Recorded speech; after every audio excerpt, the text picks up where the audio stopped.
guys, what's going on? Welcome to this week's model breakdown for the WGC event this week, the FedEx St. Jude Invitational. So going to go through our model. So we talked in the last video about key stats, did a course overview for TPC Southwind, hosting this week's event. So it's a par 70, it's about 7,200 yards. There's a lot of history at this event over the years. So only recently it's become a WGC, but this event has been played for a while, or at least a PGA Tour event has been played here a while. So we do have a lot of data to lean on to try and identify, which stats matter the most, what things might we be looking for with respect to our golfers this week. So I've teed up a model. I'm still working through it, but I think it captures a lot of the dynamics that we're looking at this week. Still looking to refine things a little bit.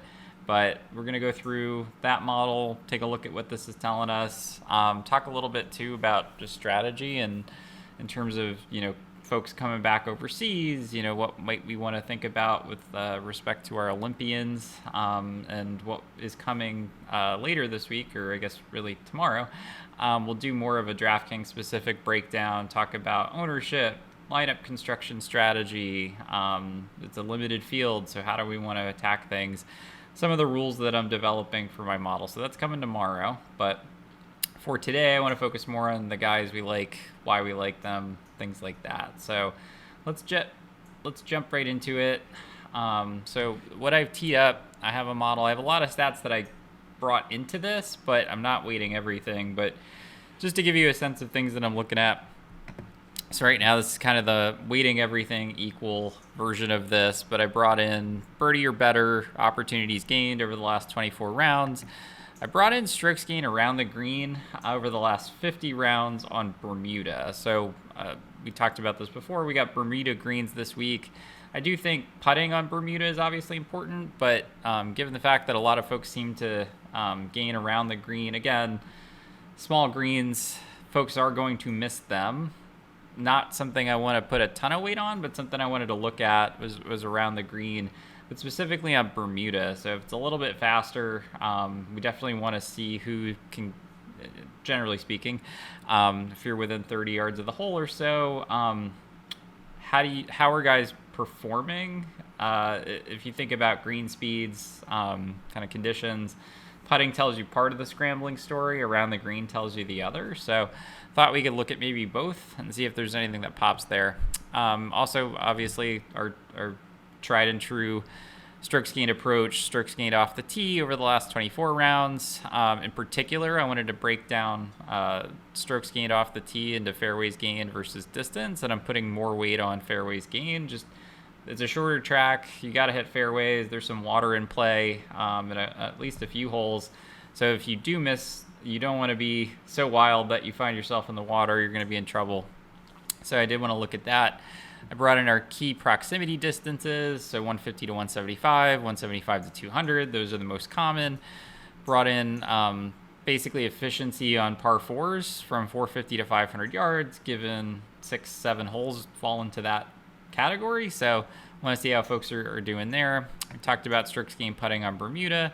And then I brought in a couple other aspects. So I brought in strokes gained tee to green on par 70 Bermuda courses that historically have had either average or more difficult scoring conditions. So not like the easy short tracks like the Wyndham where folks are getting a minus 20. I wanted to look at more difficult par 70 Bermuda courses. And then additionally, two other reference points, again, because we do have a lot of history at TPC Southwind. I wanted to bring in strokes gained tee to green at this course and strokes gained total at this course. So you can kind of see where the differences are, who maybe caught a hot putter when they played here.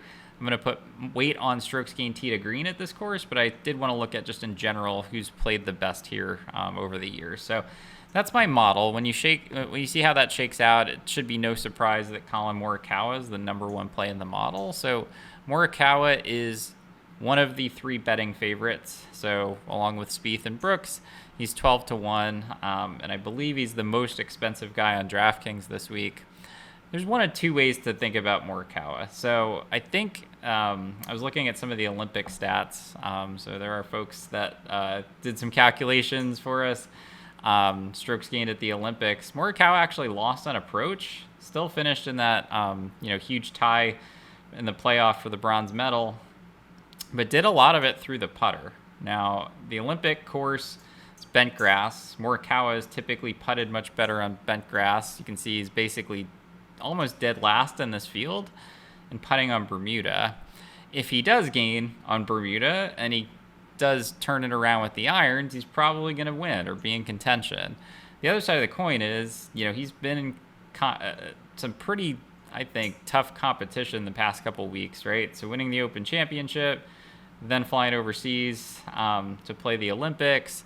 Now he's coming to a course that, again, fits his skill set, but he definitely started to slip a little bit last week with the irons. Now, it's Colin Morikawa. He's one of the best iron players in the game. You could view this as the start of a, maybe last week was the outlier, because I'm pretty sure before that, if you just double click into Morikawa's event history, he's consistently gaining like 6, 7, 8 strokes on approach every week.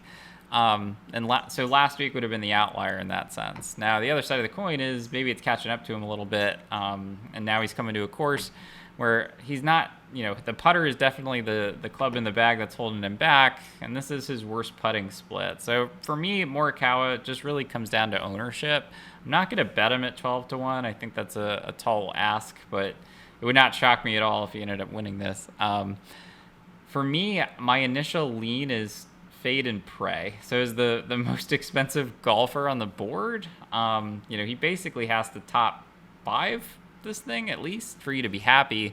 So for me, I just like a couple other guys a little bit better, and I'm hoping that this is the week where he gets back to the Morikawa that we know, where he gains a lot, but maybe bleeds 4 or 5 strokes on the green. So that's kind of how I'm thinking about Morikawa. I think it just comes down to your risk tolerance. If he's going to be popular, then I know we're spending a lot of time with Morikawa, but I think it's a really important decision to make this week. So for me, I'm probably going to be staying away. That's my initial lean, but if ownership, he's going to be a little bit lower, I might sprinkle him in from a fantasy perspective. Louis rates out second in the model. He's been absolutely ridiculous, finishing in the top 5 in several events now in a row.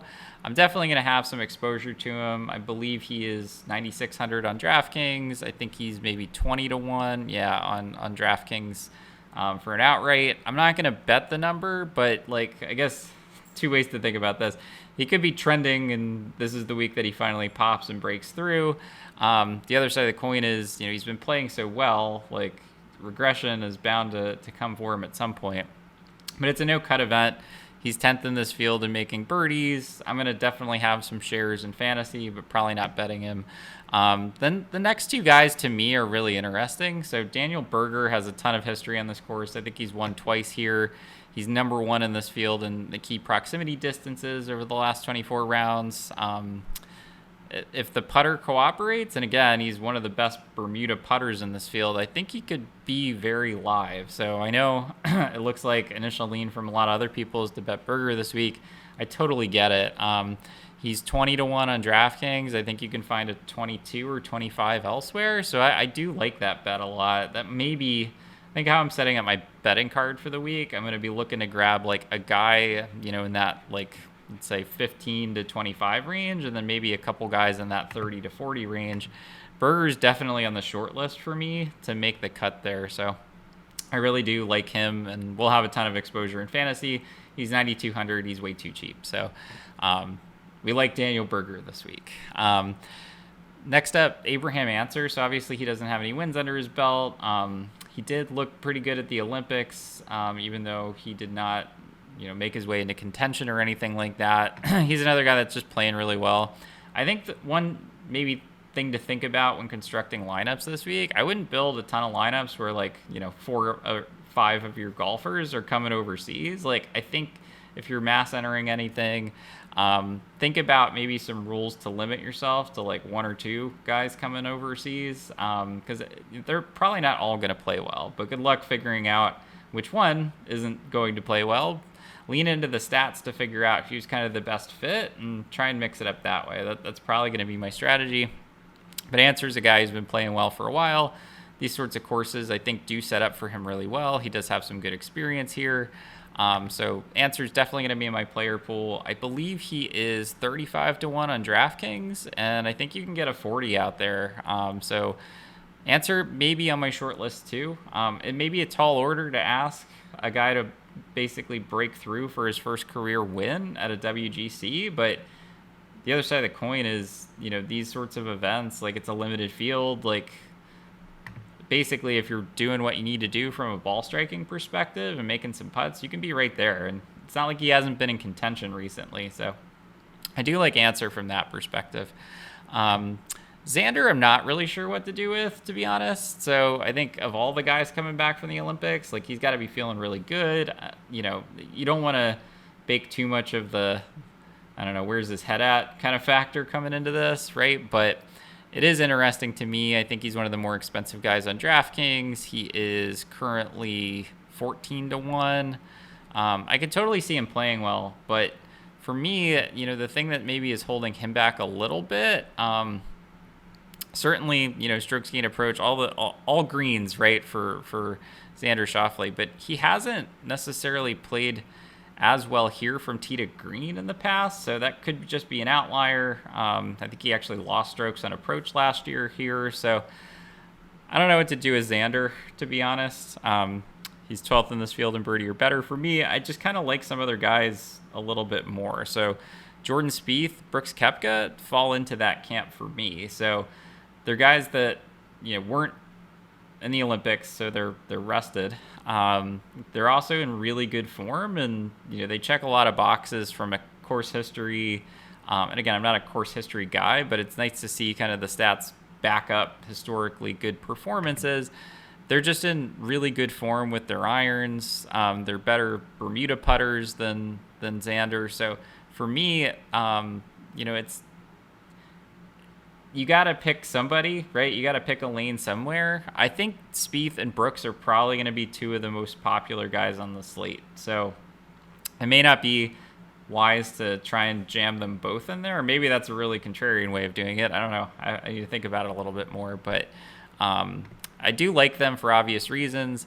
They are the two betting favorites, along with Morikawa.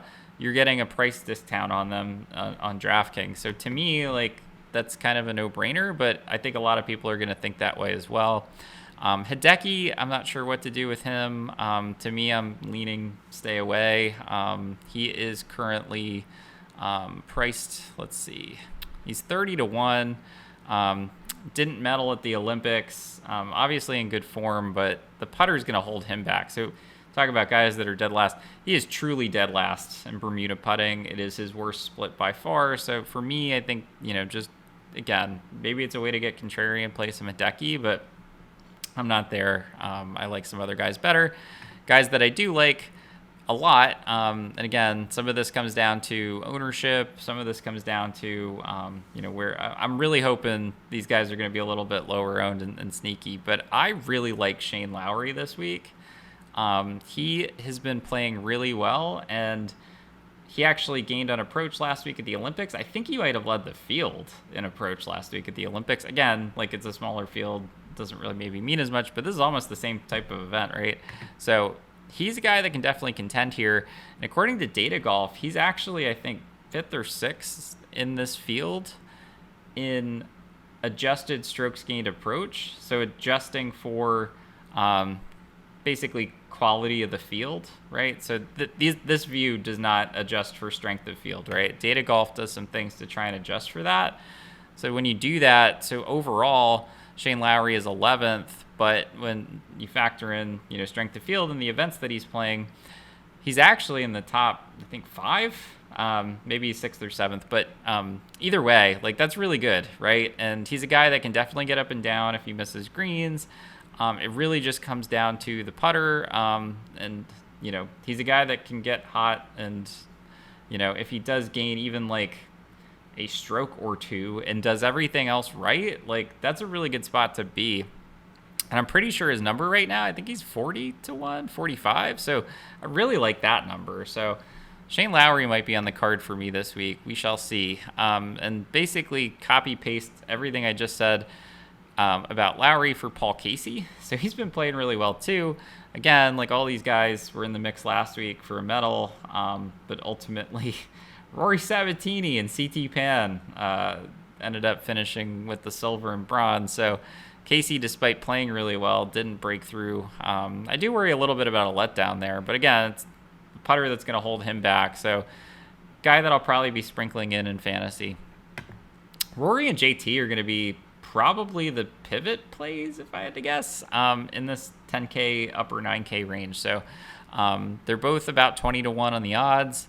I think JT, for all the fun that people poked at him for his completely par-filled round in round 1, he actually backdoored a top 20, I think, at the Olympics. So he finished at like 10 under par. So like he turned it on the weekend. This is a course that he won here last year, right? For him, it'll just come down to the putter. He's just not in as good form coming in as he was last year. So I'm not sure what to do with JT yet. Rory, he's obviously, playing really well, played well last week. His distance advantage is, I think, a bit mitigated here this week, but he has been playing well. So he's 9th in opportunities gained, 5th in approach over the last 24 rounds. Just not necessarily the long irons that you want to see, right? But I think that's okay. So I may be sprinkling in some Rory and JT, but I'm probably not going to be as heavy on them. Then you get into DJ. He's actually 20 to 1, I think, which is kind of low, right, for your number 2 golfer in the world.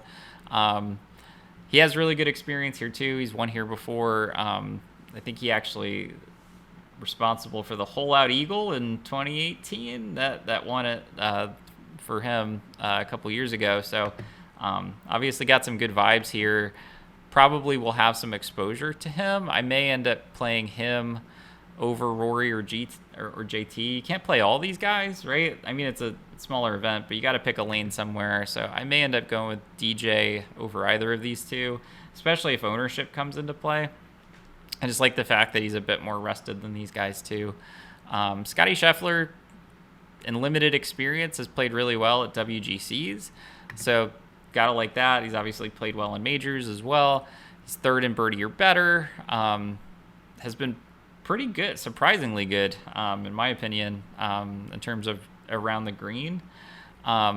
He's just not maybe as sharp with the irons, right? So he's maybe field average in putting here. He's a guy that I think you can mix in. I'm not sure that this is the place to bet him. I think, again, distance is one of his big advantages. I think it's a little bit mitigated this week. So guy that I'll mix in for sure because he scores a lot, but not sure that I'm going to be anchoring too much on him. Harris English is a guy that sets up really well for this course too. Has some good experience here as well. Good Bermuda putter. Again, I'm not sure if it's a bet. Let's take a closer look at it, but let's see. Harris English where is he? Yeah, he's 35 to 1, so I'm not sure I love the number more than I like some of these other guys, but he's definitely interesting to say the least. And let's see. Hovland, Neiman, like these guys played really well last week. Hovland, I think, had a bit of a letdown on Sunday, but overall just continues to be the ball striking machine. I'm not really sure what to do with him yet either. I think there are some things that kind of hold him back. He hasn't really played well here either. The same is true for Neiman. So they're good statistical fits in theory. They just haven't played maybe as well. So, again, maybe sprinkle some in from a daily fantasy perspective, but not sure I can bet them. Patrick Reed, oh man, this guy is going to be in 4 weeks in a row traveling, been all over the globe. A little disappointing performance, I think, from his perspective. I think he'd be the first to tell you that. Last week, he finished T22nd. You could definitely play him. I'm just not there on Patrick Reed this week, so I get it, though. I just don't think the ball striking numbers are there, but he is 11th in this field in opportunities gained. He just hasn't been as crisp with the putter, but he is number 3 in this field in putting. So maybe you catch a hot putting week from Patrick Reed and he could be there, but his course history isn't maybe as strong either. So I don't know. Probably off of Patrick Reed. But the next couple guys I do think are really interesting. So guys like Corey Connors, Patrick Cantlay, ball striking machines, really good on these types of courses. Both hit a lot of, Corey Connors is hitting a lot of fairways. Cantlay in general does that. Maybe hasn't over the last 24 rounds, but he's got the win at Memorial in there as well. So again, I'm not sure I'm betting either of these guys, but I think they're good fantasy plays for sure, depending on ownership and how you're constructing your lineups. Probably not going to touch Lucas Glover, which means he's probably going to end up winning because I just never get this guy right, and I don't really want to root for him. So I don't know. Maybe you guys should play Lucas Glover now, but in theory, he sets up well here. I don't know. I'm not super sold on it. I definitely wouldn't bet it. I think this is a week to, again, I'm pretty sure I said this before. The class of this field is probably going to win. So this is not a week to take, a bunch of 100 to 1, 150 to 1 guys. Like those are your kind of weaker field events. Like, we've hit some of those before, right? So this is not the week to do that. This is a week to keep it fairly tight. Maybe anchor on a guy at the top and then take some shots in like that 25 to 50 range, right? But don't go too crazy because, I wouldn't be totally shocked if Brooks won, right? I just don't. This is my strategy. I'm going to stick to it. Last week I held to it and regretted it. I'll regret it again, but I'm just not into hitting the betting favorites. In any given event, like I just don't see guys having, 10% chance of winning, especially these when you have like the best in the world and it's a limited field. So I think everyone's likelihood goes up a little bit, but I think that just brings more guys into the mix. So I'm going to be sticking to that approach. But like I said, I don't think you need to take shots on, certainly not in the betting market, on guys like Lucas Glover, but maybe you can mix them in from a fantasy perspective. I'm probably not going to be doing that. Jason Kokrak, Ian Poulter, these guys are way different. Kokrak's a bit more of a bomber, but he is 10th in this field in strokes gained approach. I'm not sure that this type of course sets up well for him. So he's in my player pool, or I've started him at least to kind of dive deeper into it, but I'm not sure I'm there in Kokrak. I do kind of like Ian Poulter a little bit.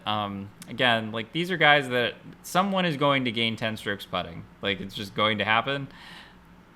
It might as well be Ian Poulter. I think he's even done it here before. So he's finished, in the top 10 a couple times at this event. A lot of it has been because of the putter. I think given the price, you can take some shots on guys down the board, even if they're lacking a bit in ball striking. So same ideas for like Matthew Fitzpatrick, Brian Harmon. Like these guys are going to be, it's going to make or break their week if they bring the flat stick, right? Like they're probably not going to get it done on approach.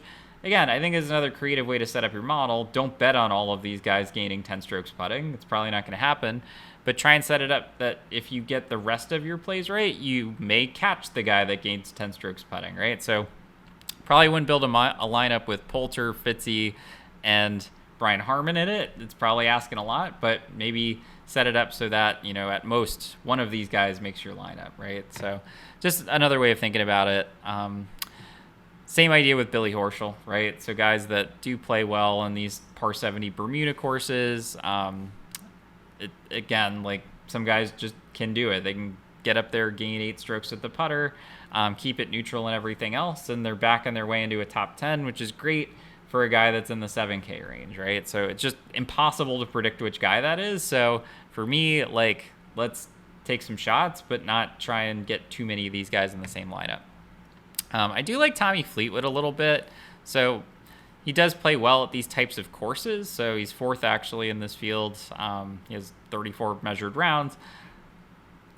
He played okay at the Olympics last week. We're all waiting for Tommy's breakthrough. I'm not sure I'm going to bet it, but I'm pretty sure you can get a 50 or 60 out there on Tommy Fleetwood, which I think is good. But yeah, he just doesn't win. So it's kind of hard to back him. At the same time, I said I might be betting answer, but at least he rates out in all of the stats that we like, right? Not just a handful. So I'm not sure what I'm doing with Fleetwood, but I'll probably have some exposure in fantasy. Stuart Sink, back when this was the FedEx St. Jude no WGC, he has a couple top 10s here, and obviously like he's in the best form of his life. He's sputtered a bit though the past couple weeks, so that gives me some pause, but I think he's 6,500 on Draftkings. sprinkle them in, right? I think that's a fine strategy this week. Before we get to Webb, I do want to talk about Webb a little bit, but I think it's totally fine to mix in. Like, again, these guys are all really cheap. So Minwoo Lee, Sergio, I think, is only 7,300. Sam Burns, Siwoo Kim, I think, is 6,400.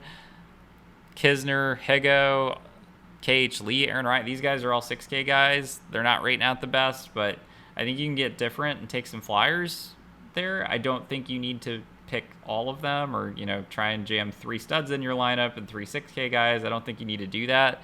So, but, one of these guys is probably going to play well. Siwoo plays well on these types of courses. Sam Burns is a fantastic Bermuda putter. So, I think one of these guys is probably going to play well. Let's take some shots, see if we can figure out which one.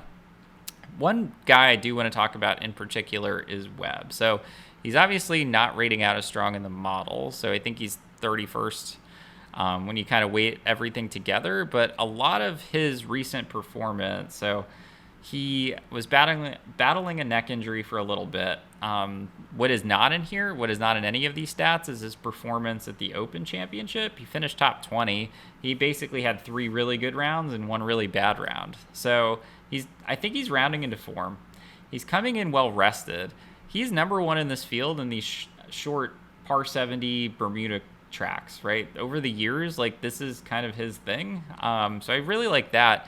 And oh, by the way, he has some really good tee to green overall performance history at this course. I think he finished runner-up 1 year. So for me, Webb is kind of a value. So Webb is sitting at, I think, 28 on Draftkings. But if you shop around, I think Fanduel has him at 35. So I'm probably going to bet Webb this week. And maybe I'll regret it later. But he's a guy that wins. In theory, this course sets up really well for him. So, it's a week to think about, not all of the studs because they're coming back from the Olympics. I'm sure some of them are going to have a hangover, right? So I do think that's why it opens up the door a little bit for some of these guys in the 30 to 50 range to contend, right? And you also don't have John Rahm in here. As of right now, Bryson is still in the field. I'm not really sure how Rahm can test positive and not be in the field, but Bryson can. And don't ask me to explain any of that. I don't understand it at all. But in theory, that just yes, there's still other studs at the top, but when those guys, are maybe out, and again, some of them are not going to play maybe as well as they could coming back from the Olympics, it just increases the win equity for some of these guys down the board. Again, not in the 100 to 200 range, but guys in the 30 to 50 range. So for me, I'm going to probably anchor on someone like Berger at the top. I don't know what to do with Louis. I'm probably not going to bet him. Maybe I'll regret it, but I like Berger, and then maybe take 3-4 shots in that 30 to 50 range. That'll be my card for the week. So basically 3-ish units in play. Grab about 5 guys. That's about 10% of the field when you factor in all the guys that are not going to win, right? So the Robert Strebs of the world. Victor Perez is kind of interesting. I mean, he's in absolutely terrible form, but, some of these guys are going to, find it for a week, right? So, again, I think you can sprinkle them in, guys like Higo, Kisner, KH Lee, Aaron Rye. Good luck figuring out which one's going to do it, but Victor Perez is kind of on the line for me. I could see myself sprinkling in some there. He did play well in the match play. So, again, he has good WGC experience. So, if you need something to lean on or believe, right? But Jim Herman's not winning. So, when you factor in the guys that are, actually live to win, I think it just brings more of those, 30 to 50 guys into play. So, anyway, that's a bit of the model breakdown. Hopefully that was helpful. Again, just some guys that I'm looking at. I'm probably going to anchor my card on maybe 4 outrights for the week. Again, I find someone at the top, right? It's not going to be any of the favorites, but maybe a Berger at 22, and then a couple of those 30 to 50 guys. And then tomorrow we'll go through DraftKings strategy, talk a little bit about ownership, some of the rules that I'm thinking about for how to construct my lineups to try and get a little bit unique. If you're starting to build some lineups now, I think it's a really good week to leave some salary on the board, on the table, and maybe even more than you normally would. So for me, I always leave at least 100, but this week, I could totally see leaving up to $1,000 on the table. And the reason for that is there's only 60 some guys in the field. So like some of the, like, you know, I'd be very, very surprised if the winning lineup used all 50K, and probably the optimal is going to use something way lower than that, would be my guess. So again, we're not trying to necessarily peg the optimal, but I do think it gives you a little bit more of a differentiation if you're maybe leaving $1,000 on the table, right? Like you could build a lineup that has, you know, a couple of the 9K guys and then just straight down to the lower sevens, right? Like two 9Ks, 4 lower sevens, and leave like $800 on the table.